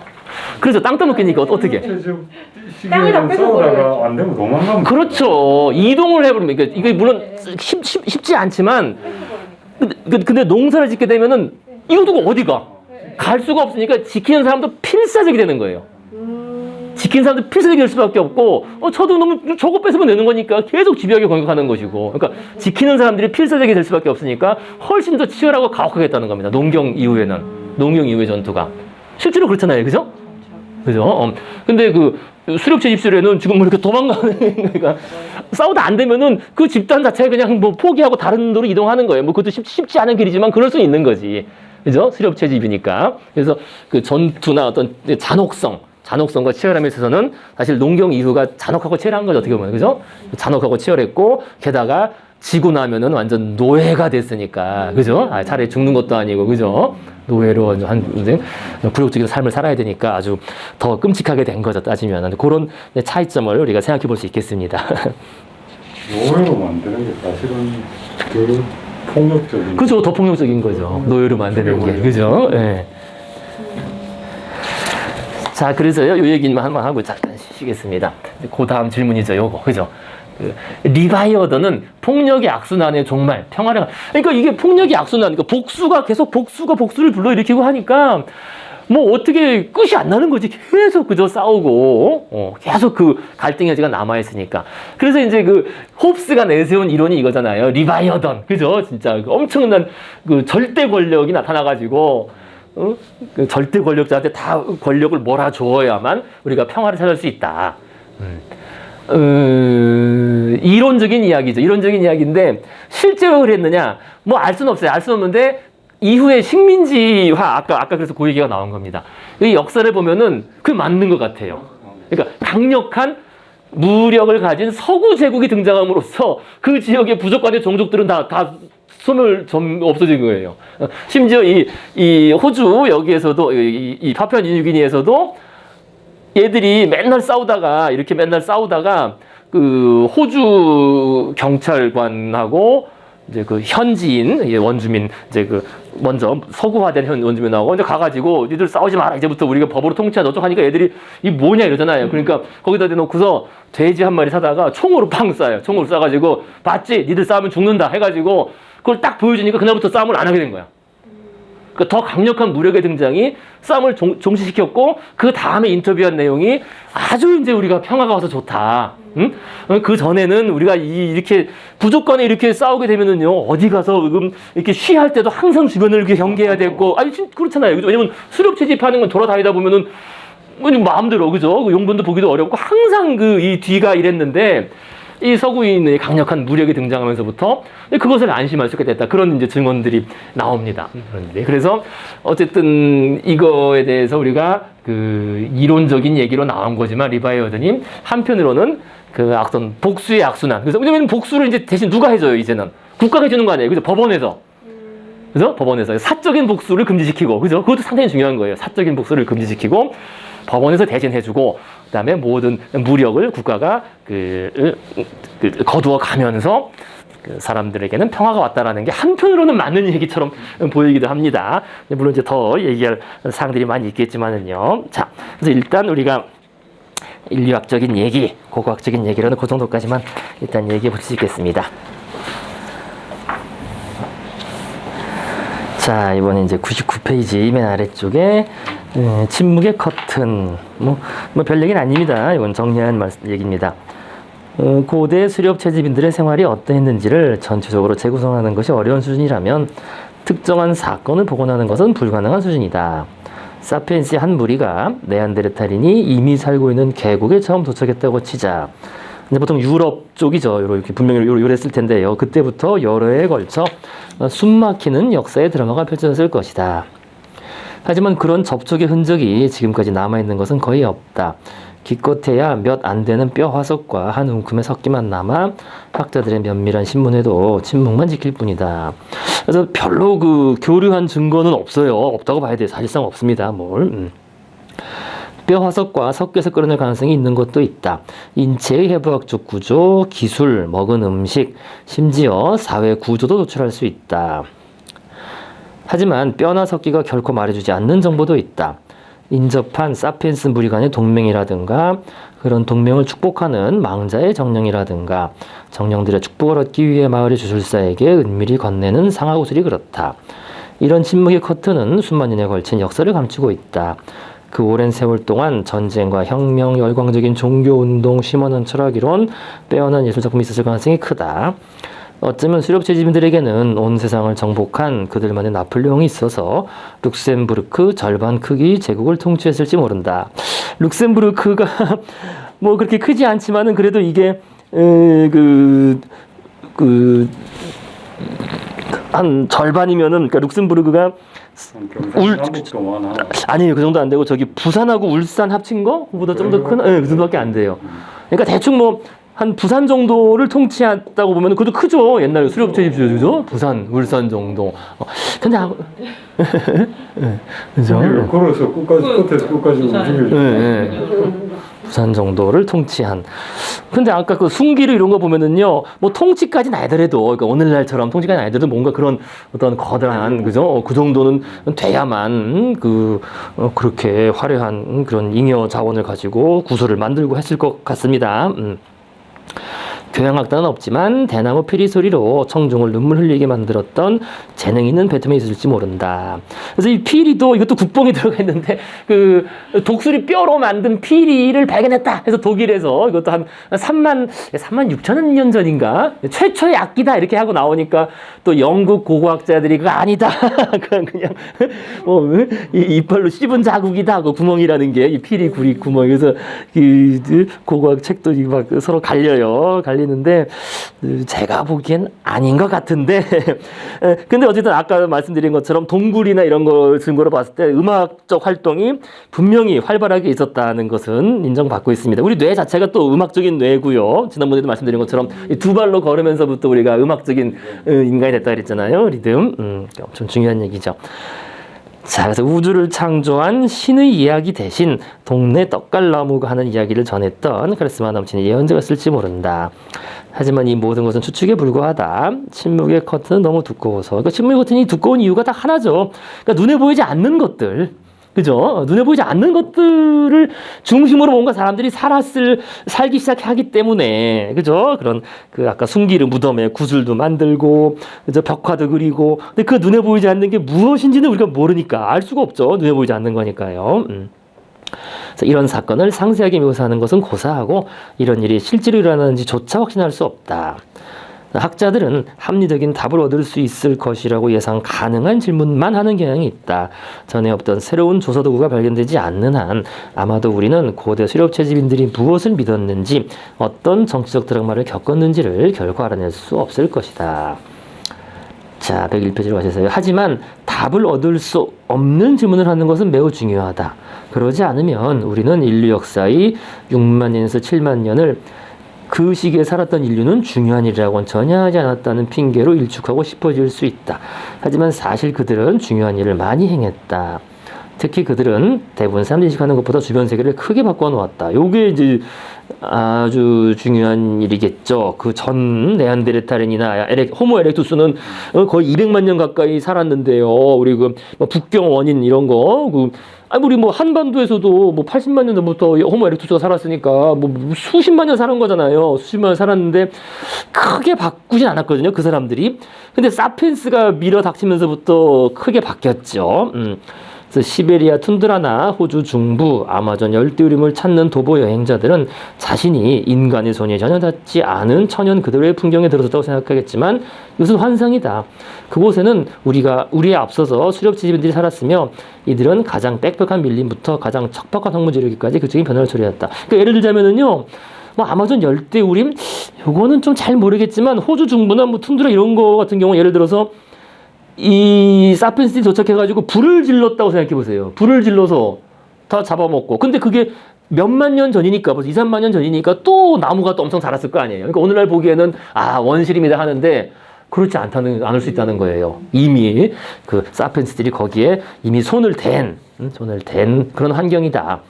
그래서 다음 장에서 우리는 최초의 농촌 마을이 생기기 훨씬 전에 수렵 채집인이 우리 행성의 생태계를 얼마나 철저히 바꿔놓았는지를 살펴볼 것이다. 이야기를 지어내 말할 줄 아는 사피엔스의 방랑하는 무리들은 동물계가 이제껏 만들어내는 것 중 가장 중요하고 가장 파괴적인 힘을 가지고 있었다. 그래서 바로 그 보이지 않는 것을, 그죠? 눈에 보이지 않는 것, 존재하는 것에 대한 이야기를 지어내고 그것을 믿고 그것에 따라서 행동하는 사피엔스들이 엄청난 힘을 발휘해서 우리 생태계를 이미 엄청나게 바꿔놓았다는 겁니다. 그 농경 출현 이전에도, 농사 이전에도. 자, 그래서 이제 그 다음 장 제목이 대홍수입니다. 대홍수. 그죠? 노아의 방주가 딱 생각나는데, 이제 바로 이제 그 얘기를 하고 있어요. 이제 나중에는 노아의 방주, 대홍수. 그러니까, 호모 사피엔스가 자체가 대홍수라는 거죠. 그죠? 이 지구라는 행성의 대홍수다. 우리 사피엔스 종의 출현 자체가. 인지혁명 이전의 인간종은 모두가 아프로아시아 6궤, 그러니까 아프리카와 아시아가 합쳐진 고대륙, 여기서 살았다. 물론 가까운 거리의 섬 몇 곳은 그 헤엄을 치거나 급주한 뗏목을 타고 건너서 정착하기도 했다. 예컨대 인도네시아 소순다 열도의 플로레스 섬은 85만 년 전에 이미 거주로 개척되었다. 하지만 이들은 큰 바다로 나가는 모험을 감행할 용기가 없었으며 아무도 아메리카, 호주 혹은 더욱 먼 곳인 마다가스카르, 뉴질랜드, 하와이에는 가지 못했다. 그 플로레스 섬은 몇 번 나오니까인데요. 이 지도가 이 흐린데, 그러니까 인도네시아 이 지도가 흐리더라고요. 뭐, 선명한 지도가 이렇게 많이 없더라고요. 인도네시아가 워낙 넓어가지고, 선명한 지도 없더라고요. 근데, 뭐, 이렇게 띠띠게 해가지고, 요게 이제 플로레스 제도, 요게 왜 동티모르, 그죠? 아시죠? 동티모르, 이 티모르 제도고, 서로 싸워가지고, 이제, 반에 갈려가지고 이 동티모르가 독립한 것이고, 이게 이제 파푸아 뉴기니고, 절반은 파푸아 뉴기니 독립국, 이쪽은 인도네시아 영토죠. 절반, 뉴기니 섬 절반은. 요게 이제 플로레스 섬입니다. 그래서 여기에서 우리가 처음 부분에 나왔던 호모 플로렌시스, 그러니까 키가 한 1m 정도 되는 난장이, 그죠? 난장이 사피엔스가 아니라 난장이 그 호모가 이제 진화했다는 겁니다. 요 섬이에요. 그래서 이렇게 하다가 이제 여기서 휙 건너간 거죠. 호주로. 이제 4만 5천 년 전쯤에 건너간 겁니다. 요거를 다 이제 소순다 열도라 그래요. 소순다 열도. 순다 열도인데 작은 순다 열도라 그래서 여기 대순다, 소순다 그렇게 부르는 겁니다. 이렇게 보면 호주가 멀리 떨어져 있는 게 그죠? 보면은 그런데요. 그래도 이거 엄청나요, 사실은 이게. 이 거리가, 멀긴 하죠, 이게 멀긴 하죠, 이게. 그죠? 이렇게 가고 간다, 이게 멀긴 하죠.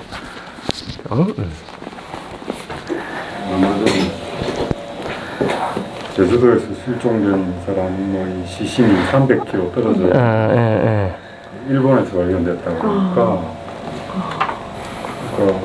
파도를 따라서 300km 가서 갔다는 거죠. 저게 한 200~300km 되면 풍식을 해서 뗏목 타고 있다가 가면 충분히 갈 수 있는. 운전해서 날씨가 좋아요. 자, 계속해서 바다라는 장벽은 인간만 걸어막은 것이 아니다. 아프로아시아 6궤에 살던 동식물 중 많은 종이 외부 세계로 나가지 못했고 그 결과 호주나 마다가스카르 같은 먼 곳의 생물들은 고립된 상태로 수백만 년에 걸쳐 진화하여 형태나 성질이 멀리 아프로아시아 친척들과 달라지게 되었다. 지구라는 행성은 각기 구별되는 여러 생태계로 나뉘어 있었고 구역마다 각자 독특한 동식물이 살고 있었다. 바야흐로 호모사피엔스는 이 같은 생물학적 풍요로움에 종말을 가져올 참이었다. 그게 대홍수라는 겁니다. 자, 103페이지로 하셔서요. 인지혁명의 결과 사피엔스는 기술과 조직의 방법을 터득하게 되었으며 그 덕분에 아프로아시아를 벗어나 외부 세계에 정착하는 데 필요한 전망까지도 품을 수 있었을 것이다. 최초의 업적은 약 4만 5천 년 전에 호주에 정착한 것이었다. 학자들은 이 위협을 설명하는데 애를 먹고 있다. 호주에 도달하려면 수많은 해협을 건너야 하는데 일부는 폭이 100km를 넘는다. 그리고 그들은 호주에 도착하자마자 거의 하룻밤 만에 완전히 새로운 생태계에 적응해야 했다. 근데 이제 이것이 이제 도구가 가능한 게 그러니까 단순한 그냥 타고 건너는 게 아니라 지난번에 말씀드렸잖아요. 그러니까 여러 개의 부품을 결합하는 능력, 그죠? 부품을 결합하는 능력을 통해서 아마 이거를 해내지 않았을까 생각을 합니다. 뭐 이 정도는. 그러니까 특히 물가에 주로 살았기 때문에 아무래도 물가가 먹을 게 많잖아요. 조개라든지 뭐 해산물부터 해서 물가, 강가에 주로 살았기 때문에 물하고 친숙했고 그 정도 배를 만드는 건 하지 않았을까. 뭐 남아있는 건 없지만요. 배는 다 썩어 없어지니까, 그죠? 그래서 가장 합리적인 이론에 따르면 약 4만 5천 년 전에 인도네시아 제도, 그러니까 아시아 대륙과 좁은 해협으로 분리된 섬들로 섬 사이 거리도 좁죠. 그래서 살던 사피엔스가 최초의 항해 사회를 발전시켰다. 이들은 대양을 항해하는 배를 건조하고 움직이는 법을 습득해서 장거리 어부, 교역자, 탐험가가 되었다. 이는 인류의 능력과 생활 방식에 전대미문의 변화를 초래했을 것이다. 바다로 나간 다른 포유동물, 즉 바다표범, 바다소, 돌고래 등은 전문화된 장기와 유체학적 신체를 얻기 위해 엄청나게 오랜 기간 동안 진화해야 했습니다. 그죠? 그러니까 고래가 원래 땅에 살았죠. 땅에 살다가 이제 바다로 나간 거죠. 진화를 통해서. 하지만 아프리카 초원에 살던 유인원의 후손인 사피엔스는 물갈퀴를 길러내거나 고래처럼 코가 머리 꼭대기로 올라갈 때까지 기다리지 않고도 태평양의 해상 여행자가 되었다. 그 대신 그들은 배를 건조하고 조종하는 법을 배웠다. 이런 기술 덕분에 호주까지 가서 거쳐갈 수 있었다. 사실 고고학자들은 연대가 4만 5천 년 전으로 거슬러 올라가는 어촌이나 뗏목이나 노를 아직 발굴하지 못했다. 발견하기 어려울 것이다. 해수면이 상승한 탓에 고대 인도네시아 해변은 100m 물속에 잠겼으니까. 그죠? 더더군다나 뭐 물에 다 썩었을 테니까요. 그럼에도 이 이론을 뒷받침하는 강력한 정황 증거가 있다. 호주에 정착한 지 수천 년 만에 사피엔스가 그 북쪽에 있는 고립된 작은 섬들을 수없이 식민했다는 점이다. 북하나마누스 같은 일부 섬과 가장 가까운 그 사이에는 193km나 되는 태양이 얼어붙고 있다. 정교한 선박과 항해술 없이 누군가가 곳에 도착해 정착존을 건설할 수 있었다고 믿기는 어렵다. 앞서 언급했듯이 뉴아일랜드나 뉴브리튼 같은 일부 섬들 간에 정기적인 해상 교육이 존재했다는 확실한 증거도 있다. 요게 이제 다 뉴기니 요쪽 지도상으로 요쪽 섬들이에요. 요런 데하고 어디 갔지? 이제 여기 파푸아뉴기니잖아요. 요거는 또 그죠? 요게 파푸아뉴기니까 요게 이제 뉴 브리튼, 뉴 아일랜드 다 이런 식으로 이제 뉴자를 붙였어요. 그죠? 서양 사람들이. 어딘지 아시겠죠? 그죠? 아까 인도네시아에서 파푸아뉴기니 요 큰 섬이 뉴 브리튼, 여기 뉴 아일랜드, 그다음에 요런 또 북쪽에 있는 작은 섬들까지 다 갔다는 게 벌써 이게 이런 떨어진 섬들, 유쪽에 떨어진 섬들까지 다 이런 떨어진 섬들이 있거든요. 다 갔다는 것 자체가 벌써 엄청난 항해술을 이거 다 이제 식민화했죠. 사피엔스들이 엄청난 항해술을 발전시킨 것은 분명하다는 겁니다. 최초의 인류가 호주까지 여행을 한 것은 역사상 가장 중요한 사건 중 하나로 콜럼버스가 아메리카에 도착하거나 아폴로 11호 탐험대가 달에 착륙한 건 못지않다. 이것은 인류가 어떻게 해서든 아프로아시아 생태계를 떠나는 데 성공한 최초의 사례다.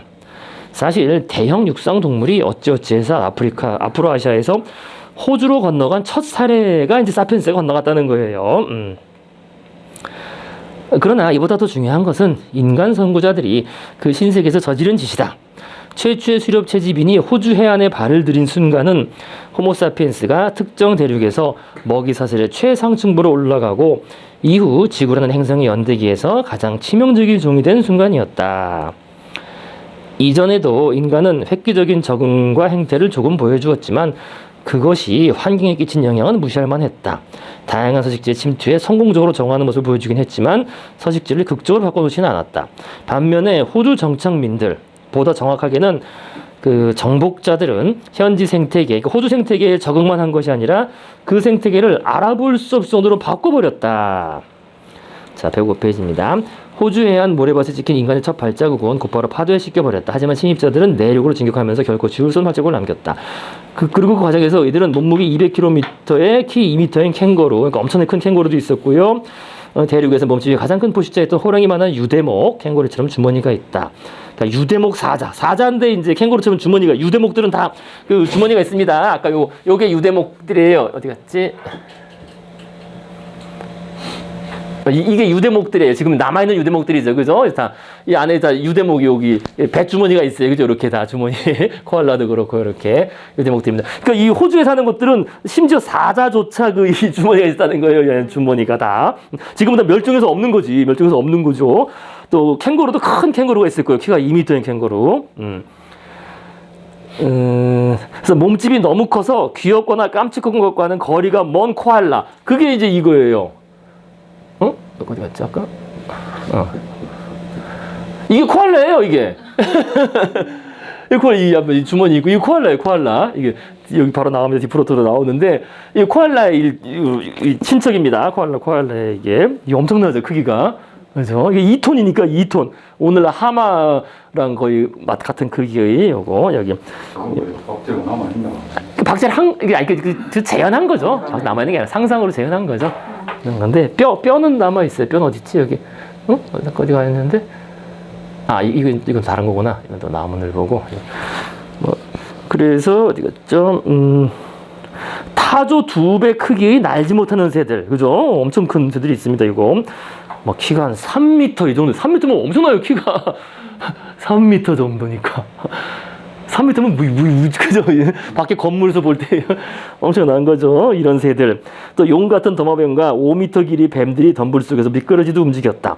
무게 2.5톤 이르는 원뱃, 작은 공공뱃에 생긴 호주 동물 캥거루처럼 새끼를 주머니에 넣어서 기른다. 요게 이제 디프로토돈, 요겁니다. 요거 원뱃. 요게 이제 그 코알라의 사촌이에요. 이것도 코알라. 숲속을 어슬렁거리고 있었다. 그래서 새와 파충류를 제외한 모든 동물이 유대목이었다. 그러니까 유대목으로 완전히 진화한 거죠, 이쪽은. 이들은 캥거루처럼 아주 작고 무력한 태아 같은 새끼를 낳은 뒤 배에 있는 주머니에 넣어 모유를 먹여 키웠다. 유대목의 포유동물은 아프리카와 아시아에는 거의 알려지지 않았지만 호주에서는 이미 이들의 패권 장악하고 있었다. 그런데 이로부터 몇천 년 지나지 않아 대형 동물은 사실상 모두 사라졌다. 그래서 오늘날 그 몸무게 50kg이 넘는 호주의 동물 24종 중 23종이 멸종했다. 이거 뭐 오늘날 캥거루만 남아 있는 거죠. 그죠? 그것도 중간 내진 작은 크기의 캥거루 정도만 남은 거죠. 나머지는 다 사라진 겁니다. 이보다 작은 종도 대량으로 사라졌다. 호주 전체 생태계의 먹이사슬이 붕괴되고 재조정되었다. 이것은 지난 수백만 년 이래 호주 생태계에 일어난 가장 큰 변화였다. 이 모든 것이 호모사피엔스의 탓이었을까? 자, 106페이지로 가셔서요. 기소 내용대로 유죄. 일부 학자들은 우리 종에 면죄부를 주고 싶어 한다. 이런 경우 전형적인 희생양인 기후변화에 책임을 돌리는 것이다. 그게 기후변화 때문에 멸종했다. 이렇게 본다는 겁니다. 하지만 호모사피엔스가 완전히 결백하다고 믿기는 어렵다. 기후변화의 누명을 약화시키고 우리 조상들을 호주의 대형동물 멸종과 연루시키는 세 가지 증거가 있다. 첫째, 45,000년 전쯤 호주의 기후가 변화한 것은 사실이지만 눈에 띌 만큼 급격한 변화는 아니었다. 새로운 기후 패턴이라는 단독 요인이 어떻게 그런 대량 멸종을 유발했는지 알기도 쉽지 않다. 오늘날 무슨 일이든 기후변화 탓으로 설명하는 것이 일반화되기는 했지만 진실을 말하자면 지구의 기후는 결코 가만히 있는 법이 없다. 기후는 끊임없이 변화한다. 역사상 모든 사건은 모종의 기후변화를 배경으로 일어났다. 특히 우리 행성은 수많은 온난화와 한랭화, 그죠? 빙하기죠. 한랭화 주기를 겪었다. 지난 100만 년 동안 평균 10만 년마다 빙하가 있었다. 최후의 빙하기는 7만 5천 년 전에서 1만 5천 년 전이었다. 빙하기 치고 특별히 혹독한 것은 아니었지만 그 기간 중 두 차례의 절정기가 있었는데 처음은 약 7만 년 전이었고 그 다음은 2만 년 전쯤이었다. 대형 디프로도토는 150만 년 전에 호주에 등장해 10차례가 넘는 빙하기에도 살아남았다. 그죠? 그런데 왜 4만 5천 년 전에 사라졌을까? 물론 디프로도톤이 이 시기에 사라진 유일한 대형 동물이었다면 이는 우연이었을 것이다. 하지만 디프로토돈과 함께 호주 대형 동물군의 90% 이상이 사라졌다. 107페이지. 증거는 정황에 불과하지만 사피엔스가 마침 이들 동물이 추위를 죽어있던 시기에 호주에 도착한 것뿐이라고 믿기는 어렵다. 다 잡아먹은 거죠, 사피엔스가. 그죠? 그다음에 둘째, 기후변화가 대량 멸종을 초래할 경우 해양 생명체는 육지 생명체 못지않게 타격을 받는다. 그러니까 당연히 해수 온도도 변화하니까요. 그죠? 당연히 해양 생명체에도 커다란 변화가 있는데 하지만 4만 5천 년 전 해양 동물의 개체수가 유의미하게 줄었다는 증거는 없다. 그러나 인간의 개입이 원인이라고 하면 멸종의 물결이 왜 육상의 대형 동물군을 쓸어버리면서도 인근 바다의 동물상은 내버려 두었는지에 대해서 쉽게 설명할 수 있다. 항해술이 일치월장했음에도 불구하고 호모사피엔스는 주로 육상의 위협이었으니까. 셋째, 호주에서 일어난 것과 유사한 대량 멸종이 그 다음 수천 년간 인류가 외부 세계의 또 다른 지역에 정착할 때마다 거듭거듭 벌어졌다. 이런 경우들에서는 사피엔스가 유지라는 것을 반박하기가 불가능하다. 예컨대 약 4만 5천 년 전의 소위 기후변화에 조금의 타격도 입지 않았던 뉴질랜드의 대형 동물군은 인류가 그곳에 발을 들이자마자 치명적 피해를 입었다. 뉴질랜드의 첫 사피엔스 정착자인 마오리족이 그 섬에 도달한 것은 약 800년 전이었다. 그로부터 200년도 채 지나지 않아 그곳의 대형 동물 대부분이 멸종했고 모든 조류종의 60%는 멸종했다. 그래서 새들이 왜 여러분들 하와이나 이런 데 보면 새들이 다 해안가의 이제 해안 절벽에 새끼를 낳고 둥지를 이게 뭐 쥐를 피하고 이런 게 아니라 인간의 손길이 닿지 않는 곳에 그 인간 때문에 다 그걸 간 거예요. 그 태평양 그 해안의 그 절벽에 그 둥지를 트는 것들이 다 인간 때문에.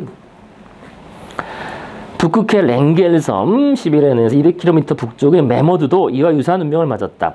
메머드는 지난 수백만 년간 북반구 대부분 지역에서 번성했지만 호모사피엔스가 처음에는 유라시아로 다음에는 북미로 퍼져나가서 메머드는 계속 후퇴해서 이제 점점 원래는 더운 지방에도 살았는데 그죠? 자꾸 사냥당해가지고 북쪽으로 밀려난 거예요. 밀려나서 1만 년 전이 되자 한 1만 년 전, 1만 2천 년 전에 메머드가 멸종했는데요. 랭겔섬을 비롯한 북극해의 외딴 섬 몇 곳을 제외하고는 지구상에서 메머드를 단 한 마리도 찾을 수 없게 되었는데, 근데 랭겔섬에 메머드가 꽤 오래 살아남았어요.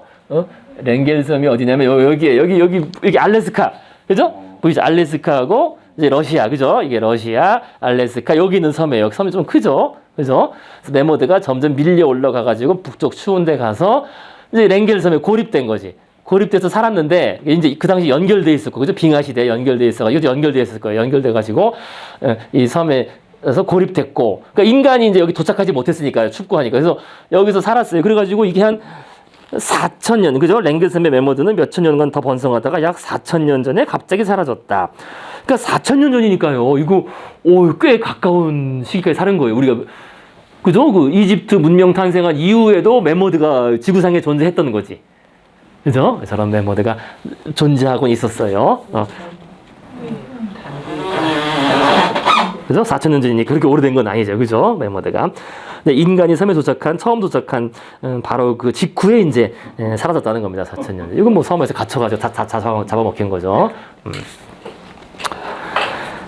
자, 그래서 만일 호주의 멸종에 고립된 사건이었다면 우리는 인류에게 의문의 여지라는 기회를 줄 수 있었을 것이다. 하지만 역사적 기록은 인류를 생태계의 연쇄살인범으로 보이게끔 만든다. 뭐 이거는 오늘날 뭐 다 받아들여주고 있는 명백한. 그러니까 잡아먹었다는 단순 이유는 아닌 것 같아요.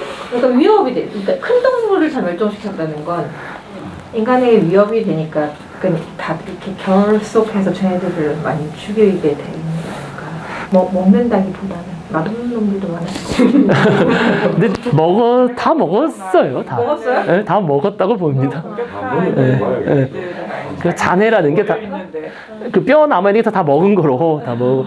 근데 추운 북쪽에서 먹을 게 뭐 있어요? 술록. 그러니까 그 사피엔스들은 다 술록이나 메머드를 찾아서 간 거거든요. 저게 뭐 다른 게 아니라 오로지 저거를 먹기 위해서. 근데 거기서도 이제 그게 나타나는 게. 살고 있는데 맞아. 근데 거기서도 나타나는 게 그게 육식 본능이에요. 육식. 원래 우리는 육식보다는 다른 것들을 잡식해서 많이 먹었는데 고기가 이제 워낙 맛있으니까 이제 저 큰 살덩이 고기를 막 제공해 주니까 계속 그걸 쫓아 올라간 거죠. 육식 본능. 소 몇 마리. 그죠? 소 몇 마리가 더 되죠. 저거 2톤. 번식이 또 늦잖아. 그러니까 여기 그 말 나옵니다. 번식이 늦어서. 네. 번식이 늦고. 또 이 당시 냉장고도 없었고 보관도 안 되니까 먹고 나서 뭐 큰 거 나오면 다 버리는 거고 또 새로 잡아야 되고, 그죠? 그래서 보시면요, 호주 정치. 네? 네? 저번에는 냉장고 없어요. 맞아, 냉장고 필요 없잖아요.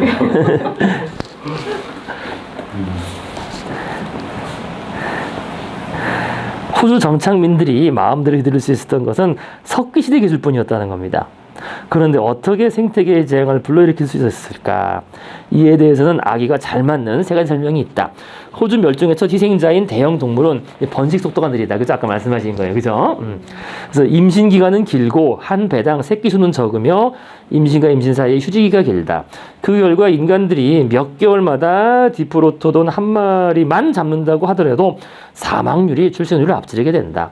그죠? 그래서 불과 몇천 년 되지 않는 사이에 최후로 남은 디프로토돈도 사라져버릴 것이고 그와 함께 종 전체도 같은 운명을 맞을 것이다. 그래서 이 맘모스도 한 2년 정도 그 수태 기간이 뱃속에서 한 2년 정도 기르는 거니까 뭐 이거 번식이 늦죠. 그죠? 번식이 늦죠. 한 마리 잡아먹으면은 뭐 그냥 쉽지 않은 거예요. 다시 새로 그 재생산되는 게. 사실 디프로돈을 비롯한 호주의 대형 동물들은 덩치는 크지만 사냥하기가 그리 어렵지 않았을 것이다. 이것들은 다 뭐 초식 동물이고 순하죠. 그리고 초식 동물들이 커지는 거예요. 그죠? 이게 옛날에 공룡도 커진 것처럼 근데 큰 공룡들은 기본적으로 다 초식 공룡들이잖아요. 그죠? 그러니까 공룡이 멸종한 다음에 포유류도 이제 조금씩 커진 거예요, 사실은. 커지는데 중간에 사피엔스가 등장하는 바람에 더 커지지 못하고 다 잡아먹고 그나마 남은 게 이제 뭐 제일 큰 게 코끼리, 하마 정도가 오늘날 제일 크게 된 거고 지금 그전엔 점점 커진 거지. 커진 이유는 단순해요. 초식 공룡이 공룡이 커진 것도 마찬가지지만 그 초식 동물이 점점 커지는 게 일단 그 방어에 유리하다는 거죠. 방어에. 그래서 포식자로부터 몸집이 커지면은 방어에 유리하고 또 몸집이 커지면은 그 높이 있는 나뭇잎들을 먹을 수 있고 그래서 그 서서히 커지는 경향이 나타납니다. 그러니까 그 생장의 한계까지는 점점 커지는 유전적으로. 그래서 아마 더 놔뒀으면 더 커질 수도 있었을 텐데 더 큰 그 뭐 이런 그 포유류들이 나왔을 수 있을 텐데 인간 등장으로 인해서 다 잡아먹힌 거죠. 그래서 두 다리로 걷는 공격자들의 공격은 그들에게 전혀 뜻밖의 일이었을 것이기 때문이다. 그러니까 이게 두 다리가 아니라 때로 지어서 공격하니까, 그죠? 때로 지어서 지들끼리 와와와 뭐라고 소통하면서 앞뒤로 몰아치니까 이거 뭐 정신 못 차리는 거죠. 그래서 아프로아시아에는 다양한 인간종들이 돌아다니며 200만 년에 걸쳐 진화해 왔다. 이들은 사냥개수를 서서히 가다듬어 약 40만 년 전부터는 대형 동물을 사냥하기 시작했다. 그래서 대형 동물 사냥을 그 전에 못했다는 거예요. 잘 쉽지 않죠, 사실. 대형 잡아요. 그 협동이 없으면은 잡기 쉽지 않고 그래서 그때 그런 얘기가 나왔던 거예요. 아마 우리 호모의 그 조상들은 그냥 사자가 남긴 잔해 또는 뭐 그 골수나 빼먹고 시체 먹고 작은 동물 잡아먹고 그렇게 살았을 텐데 이 사회적 지능이 그 향상되면서 커지면서 그 협동을 통해서 대형 동물을 사냥하기 시작할 수 있었다. 한 40만 년 전. 그러니까 이거 뭐 호모 하이델베르겐시스 뭐 그 정도 얘기합니다. 그때부터. 그러니까 아프리카, 아시아의 대형 동물들은 인간을 피해하는 것을 학습했고 그래서 새로운 초강력 포식자인 호모사피엔스가 아프로아시아에 등장했을 때 저렇게 생긴 동물로부터는 거리를 두어야 한다는 사실을 이미 알고 있었다. 하지만 호주의 대형 동물들에게는 도망쳐야 한다는 사실을 학습할 시간이 없었다. 인간이 특별히 의미 보지도 않았다. 이빨이 길고 날카롭지도 않고 근육이 많고 유연하지도 않으니까. 그러므로 역사상 지구를 거닐었던 최대의 유대목 동물이었던 디프로토는 연약해 보이는 유인원을 처음 보았을 때 당연히 힐끗보고 무시했을 것이다. 먹고 있던 입을 마저 씹는 일에 열중했을 것이다. 이들 동물은 인간에 대한 두려움을 진화시켜야 했지만 그러지 못한 채 사라졌다. 자, 그 다음에요. 두 번째 설명은 사피엔스가 호주에 도착했을 때 이들은 이미 불을 질러 농경지를 만드는 화전법에 통달한 상태라고 주장한다. 생소하고 위협적인 환경에 직면한 이들은 지나다닐 수 없을 만큼 무성한 덤불숲을 차근차근 불태워서 탁 트인 초원으로 만들었고 그런 초원은 사냥감을 좀 더 쉽게 끌어들이는 터라 이들의 필요에 잘 맞았다. 이런 방법으로 이들은 불과 몇천 년 지나지 않아 호주 대부분의 생태를 완전히 다 불태워버린 겁니다. 이거 맞습니다. 이거. 그래서 이런 견해를 뒷받침하는 한 증거는 식물화석이다. 4만 5천 년 전에 호주에는 유칼립투스 나무가 드물었다. 하지만 호모사피엔스가 도착하면서 이 종에 황교도래했다. 이 나무는 특히 화재에 특히 강하기 때문에 다른 나무들이 사라지는 동안 멀리까지 퍼져나갈 수 있었다. 이런 식생의 변화는 식물을 먹는 동물뿐 아니라 그 동물들을 잡아먹는 육식동물들에게도 영향을 끼쳤다. 오직 유칼립투스 잎만 먹는 코알라는 행복하게 입을 씹으며 새로운 수치를 퍼서 그래서 코알라가 많은 거예요. 살아남은 거지. 다른 대부분의 동물들은 큰 고통을 겪었다. 호주의 수많은 먹이 사슬이 붕괴했고 약한 사슬은 멸종의 길을 걸었다. 자, 세 번째 설명은 사냥과 화전 농업이 멸종에 중요한 역할을 했다는 사실을 인정하긴 하지만 기후의 영향을 완전히 무시할 수는 없다고 말한다. 4만 5천 년 전 호주에 닥친 기후변화는 생태계를 뒤흔들어 극히 취약하게 만들었다. 정상적인 상황이라면 생태계는 과거에도 여러 차례 그랬던 것처럼 회복되었을 것이다. 하지만 이 결정적 국면에 인간이 등장함으로써 가뜩이나 연약한 생태계를 심연으로 밀어넣었다. 기후변화와 인간의 조합은 대형동물에게 특히 파괴적이었다. 각기 다른 각도에서 공격을 가했기 때문이다.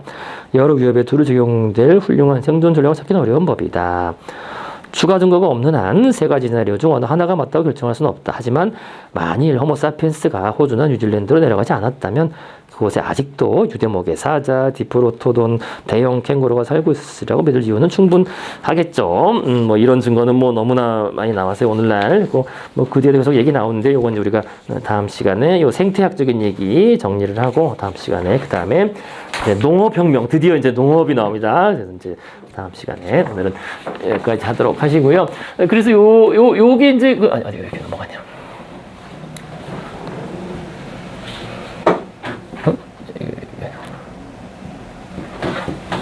엄청